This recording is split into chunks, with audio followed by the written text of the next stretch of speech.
बिस्मिल्लाहिर्रहमानिर्रहीम अल्लाहुम्मा सल्ली अला मुहम्मद व आले मोहम्मद।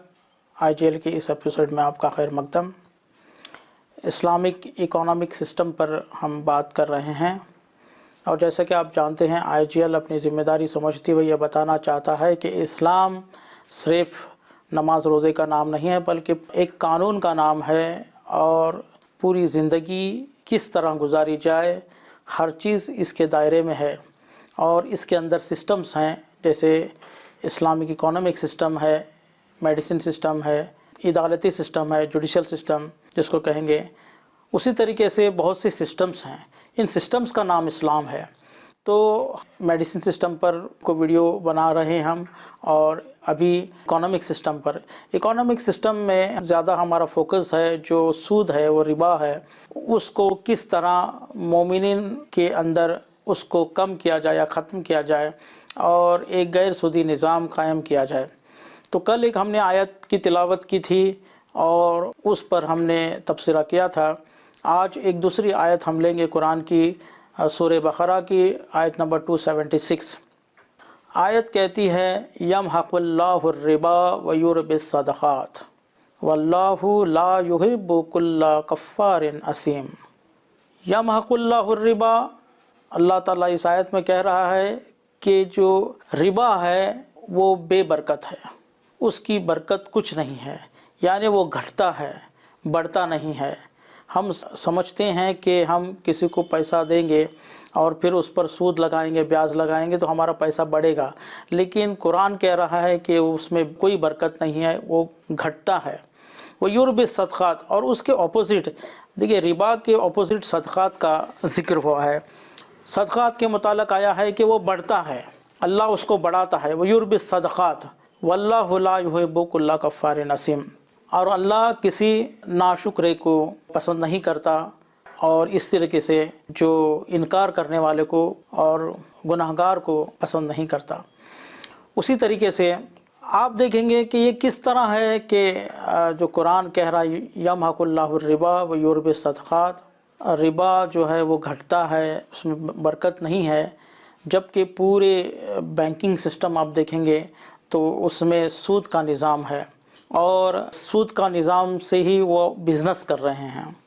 और हम ये देख रहे हैं कि इस आयत के जो तस्दीक है और उन्हीं बैंकों के ज़रिए हो रही है। जैसे हमने ये देखा है कि जो बैंक हैं वो किस तरह डूब रहे हैं, और जबकि सूद के मामलात में कोई उनको नुकसान नहीं है, नुकसान है ही नहीं, क्योंकि उनको करना क्या होता है, सिर्फ पैसों के बदले ज़्यादा पैसे लेना होता है, कोई लॉस होने का कोई चांस ही नहीं है। तो फिर ये लॉस में किस तरह जा रहे हैं। और आप देखेंगे कि आज हिंदुस्तान में कितने जो बैंक्स हैं एक दूसरे से मर्ज किए जा रहे हैं, क्योंकि कई बैंक्स लॉस में चल रहे हैं। तो ये दलील है इस आयत के ऊपर कि यमहकुल्लाहु रिबा व युरबिस सदक़ात। और कितने लोग जो सूद की आस करके जो अपना पैसा बैंक में रखते हैं, मगर उनका भी पैसा डूबा जा रहा है।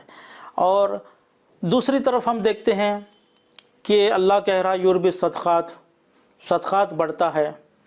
हम समझते हैं कि हम इतना पैसा बैंक में रखेंगे तो इतना परसेंटेज हमको इंटरेस्ट मिलेगा तो हमारा पैसा बढ़ेगा, लेकिन अल्लाह ये कह रहा है कि युरबिस सदक़ात, सदक़ात बढ़ता है, सदक़ात में बरकत है। और सदक़ात क्या चीज़ है? सदक़ात ये नहीं कि हम किसी राह चलते को कोई 2 रुपया 3 रुपया दे दें या कुछ माल दे दें, नहीं। सदक़ात हर अच्छे काम को सदक़ा कहा जा सकता है। दूसरी बात यह है कि सदक़ात अगर माली ताउन का नाम है और माल से किसी को हेल्प करने की बात आ रही है, तो उसके हकदार पहले जो करीबी रिश्तेदार हैं वो होते हैं, जैसे माँ बाप, भाई बहन, इस तरीके से। तो उनको हम माली मदद पहुंचाना या उनको कर्ज़ हसना देना, कर्ज़ हसना पर भी बात होगी, उसकी भी आयत हम लेकर बात करेंगे कि वो क्या है और पूरा तफसीरा। तो उनको कर्ज़ हसना देना और उनके हालात को अच्छे करना, ये भी बहुत बड़ा सदक़ा है। तो अगर इस तरीके से होता, इस छोटी सी आधी आयत में ले रहा हूँ, यमहकुल्लाहु रिबा व युरबिस सदक़ात, अगर हम सही तरीके से इस आयत पर ईमान लाएंगे और इस पर चलेंगे तो हम सूद को बिल्कुल ज़िंदगी से ख़त्म करने की कोशिश करेंगे और सदक़ात को अपनी ज़िंदगी में लाने की अगर कोशिश करेंगे तो आप यकीन जानिए कि मुसलमानों में कोई गरीब नहीं होगा, कोई अमीर और गरीब का फ़र्क भी ज़्यादा नहीं रहेगा। एक रिस्क की मसावी तक़सीम हो जाएगी। और जो आज पूरा माल कुछ अमीरों के पास जा रहा है, ये यही सूद के निज़ाम की वजह से हो रहा है। तो अज़ीज़ान ग्रामी, मैं ये कहना चाहूँगा कि अगर हम इस आयत पर भी यकीन करेंगे तो हम एक मसावी तक़सीम का निज़ाम कायम कर सकते हैं, एक गैर सूदी निज़ाम कायम कर सकते हैं। और अगर हम इस तरह करेंगे तो अल्लाह भी हम पर अपनी नेमतें बरसाएगा। आज हम मुसलमानों की हालत क्यों ख़राब से ख़राब और बदतर से बदतर होती चली जा रही है? क्योंकि हमने तालीमात इस्लाम को भुला दिया है और इनका जो सूद का निज़ाम है उसको अपना लिया है। उसको कोई बुरा बोलने के लिए तैयार नहीं है, जबकि उनके इसमें भी अल्लाह ने उन पर भी लानत की है।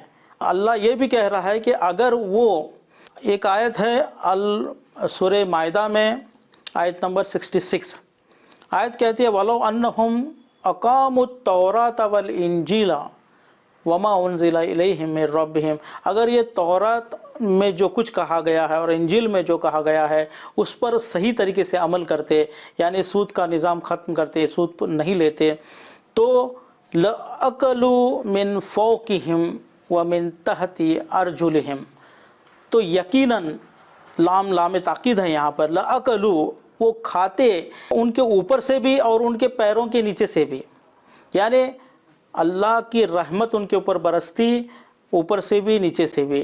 तो यही अगर हम आयत को समझने की कोशिश करेंगे, अगर मुसलमान भी इसी तरीके से जो अपने हमारा कुरान है उसमें जो निज़ाम बताया गया है उस पर अमल करेंगे तो अल्लाह हमारे ऊपर भी इनामात और रहमत अपनी बरसाएगा और हमारी हालत बदल सकती है। तो अज़ीज़ान ग्रामी, हम आगे चलकर एक गैर सूदी निज़ाम के ऊपर बात करने वाले हैं, एक ऐसे बैंकिंग सिस्टम पर भी बात करेंगे आगे चलकर जिसमें सूद ना हो। आप हमारे एपिसोड देखते रहिए और हमसे जुड़ने के लिए शुक्रिया।